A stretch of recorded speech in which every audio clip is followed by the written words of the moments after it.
राज्याचे सामाजिक न्याय मंत्री तथा पालकमंत्री संजय शिरसाट यांच्या मागे काय साडेसाती लागली आहे हे आता कुणास ठाऊक। 2 दिवसापूर्वी पुत्र सिद्धांत शिरसाट यांच्यावर एका विवाहित महिलेने शारीरिक छळ, फसवणूक आणि जीवे मारण्याच्या धमकी दिल्याप्रकरणी वकिलामार्फत त्या सिद्धांतला नोटीस बजावली होती। शेवटी हे प्रकरण कसंबसं निस्तारलं गेलं आणि संबंधित तक्रारदार महिलेने तिचे आरोप मागे घेतले। या महिलेने हे माझे पर्सनल मॅटर आहे, ते मी क्लोज करते असं म्हणत तक्रार मागे घेतली। यानंतर शिरसाट पिता पुत्रांनी सुटकेचा निश्वास सोडायचं ठरवलं की तो छत्रपती संभाजीनगर शहरातील रेल्वे स्टेशनच्या जवळ जे वीट्स हॉटेल आहे त्याच्या खरेदी प्रकरणात पुन्हा एकदा संजय शिरसाट आणि त्यांचे पुत्र सिद्धांत शिरसाट यांना संशयाच्या फेऱ्यात अडकवण्यात आलंय। शिरसाट यांच्या मुलावर ज्या हॉटेल प्रकरणी आरोप होत आहेत तो छत्रपती संभाजीनगरातील हॉटेल वीट्स लिलाव प्रक्रियेतून शिरसाट यांना मिळालाय। आता या हॉटेलची किंमत 110 कोटी किंवा त्याच्याहून जास्त असल्याचा दावा माध्यमांमधून होतोय, परंतु हे हॉटेल फक्त 67 कोटी रुपयात विकण्यात आल्याचा आरोप शिवसेना ठाकरे गटाचे नेते संजय राऊत यांनी केला। या व्यवहारावरून राऊतांनी मंत्री संजय शिरसाट यांना जसं घेरलंय तसं लगेच राऊतांच्या आरोपांना आज गुरुवारी संजय शिरसाट यांनी उत्तर दिलंय। लिलाव प्रक्रिया पूर्णपणे कायदेशीर आहे, ज्यांची रात्रीची दारू उतरत नाही ते असे बोलतात, असं संजय राऊत यांचं नाव न घेता शिरसाट यांनी म्हटलंय। संपूर्ण प्रकरण नक्की कुठून सुरू झालं, 64 कोटींचे हॉटेल पॉलिटिक्स नेमकं काय आहे, काय आरोप आहेत या हॉटेलला घेऊन, हे सगळं या व्हिडिओच्या माध्यमातून आपण सविस्तर जाणून घेणार आहोत। त्यासाठी व्हिडिओ शेवटपर्यंत नक्की बघा। सर्वप्रथम या हॉटेलवरून जे आरोप सुरू झालेत त्या हॉटेल बद्दलची माहिती मी तुम्हाला देते। सामन्यात आलेल्या माहितीनुसार या वीट्स हॉटेलला वेदांत हॉटेल असं देखील म्हटलंय। हे हॉटेल छत्रपती संभाजीनगर रेल्वे स्थानक मार्गावर अत्यंत मौक्याच्या ठिकाणी आहे। या हॉटेलचा आणि जवळच्या भूखंडाचा शासनाने ऑनलाईन लिलाव केला होता। त्यात वेदांत हॉटेलच्या इमारत आणि जलतरण तलावासाठी 47 कोटीहून अधिक रुपयांची सर्वोच्च बोली लावली गेली होती। तसेच हॉटेलच्या लॉन साठी 17 कोटीहून अधिक रुपयांची बोली लावली। त्यानंतर एकूण 64 कोटी 82 लाख रुपयांना हे हॉटेल आणि लॉन सिद्धांत शिरसाट यांच्या मालकीचे झाले। वेदांत हॉटेल आणि बाजूचा भूखंड ही अगोदर धनदा कॉर्पोरेशनची मालमत्ता होती। शेअर बाजारात नोंदणीकृत असलेल्या या धनदा कंपनीने शेकडो ठेवीदारांची कोट्यवधींमध्ये फसवणूक केली आहे आणि म्हणूनच सर्वोच्च न्यायालयाच्या आदेशानुसार या मालमत्तेचा ई लिलाव करण्यात आला। 6 वेळा ई लिलावाची प्रक्रिया राबवूनही प्रतिसाद न मिळाल्याने 7व्यांदा लिलाव केला गेला।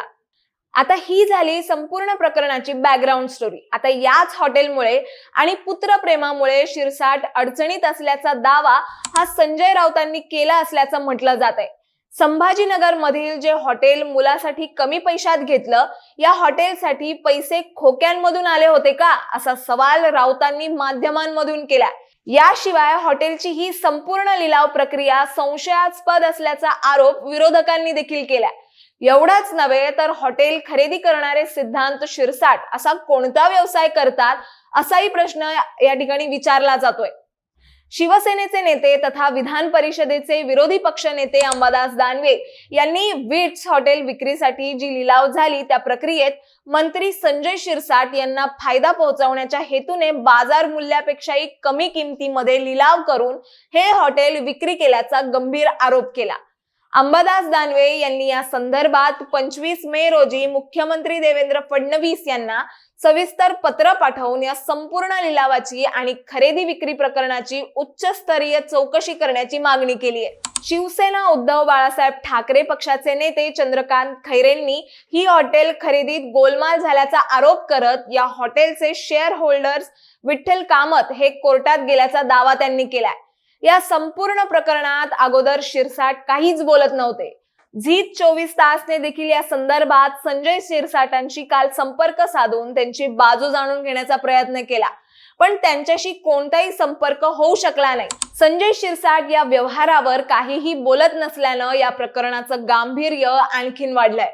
असं म्हटलं जात आहे. सन 2012च्या मूल्यांकन अहवालानुसार या हॉटेलची किंमत 110 कोटी रुपये होती. आता 2025 मध्ये त्यात आणखीन वाढ झाली असू शकते. मग ते केवळ 67 कोटी रुपयात कसे विकले असा सवाल आता विरोधकांनी उपस्थित केल्यानंतर आणि या प्रकरणात माध्यमांकडून पुन्हा कव्हरेज सुरू झाल्यानंतर संजय शिरसाट यांनी यावर अखेर प्रतिक्रिया दिली आहे. शिरसाट म्हणाले, ही हॉटेलची संपूर्ण लिलाव प्रक्रिया ही कायदेशीर आहे. बोली लावताना डिपॉझिट भरावं लागतं. ते भरल्यानंतर लिलाव प्रक्रियेत भाग घेतला जातो. आता एका महिन्यात 25% रक्कम भरावी लागणार आहे. त्यानंतर बँकेची प्रक्रिया पार पडत 3 महिन्यात उर्वरित पैसे भरावे लागतील. मगच संपूर्ण व्यवहार पूर्ण होतील. पुढे ते म्हणाले की मुलाने व्यवसाय करणं गैर आहे का? संजय राऊत हे खोटे आरोप करतात. विट्स हॉटेल विक्रीसाठी 7व्यांदा लिलाव झालाय आणि कोर्टाच्या आदेशाने हा लिलाव झालाय. ज्या 5-6 व्यक्तींनी एकत्र येऊन या लिलावात भाग घेतला त्यापैकी एक माझा मुलगा आहे. हॉटेलला लागणारी 25% रक्कम लिलावात या 5 जणांनी मिळून भरली आहे. तर उर्वरित 75% रक्कम ही बँकेतून कर्ज रूपात मिळणार आहे. ही रक्कम 5 जणांमध्ये विभागली जाईल आणि 10 वर्षांनंतर कर्जफेड झाल्यानंतर तो हॉटेल खऱ्या अर्थाने या 5 जणांच्या मालकीचा होईल. पुढे शिरसाट म्हणाले, व्यवसायासाठी जर मराठी माणसाने पाऊल टाकले तर यात गैर काय? एकीकडे मराठी माणूस व्यवसाय करत नाही म्हणायचं आणि दुसरीकडे मराठी माणसावरच आरोप करायचे. त्यामुळे संजय राऊत यांच्या आरोपात काहीही तथ्य नाही असा दावा करत संजय शिरसाट यांनी सगळे आरोप फेटाळले. माझा मुलगा व्यवसाय करू पाहतोय. आम्ही कष्टाने पैसे कमवत आहोत. या लिलाव प्रक्रियेवर कोर्टाचे लक्ष आहे. तुम्ही कोर्टात जा. मला बदनाम करण्याचा हा प्रयत्न आहे. आरोपात काही अर्थ नाही असेही शिरसाट म्हणाले.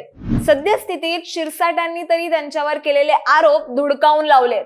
विरोधकांकडून एवढे करोडो पैसे पण कसे आले याची विचारणा आता केली जाते. तुम्हाला यावर काय वाटतं हे आम्हाला कॉमेंट्स मध्ये सांगा आणि अशाच माहितीपूर्वक व्हिडिओ बघण्यासाठी लगेचच सबस्क्राईब करा प्राईम टाइम महाराष्ट्रला.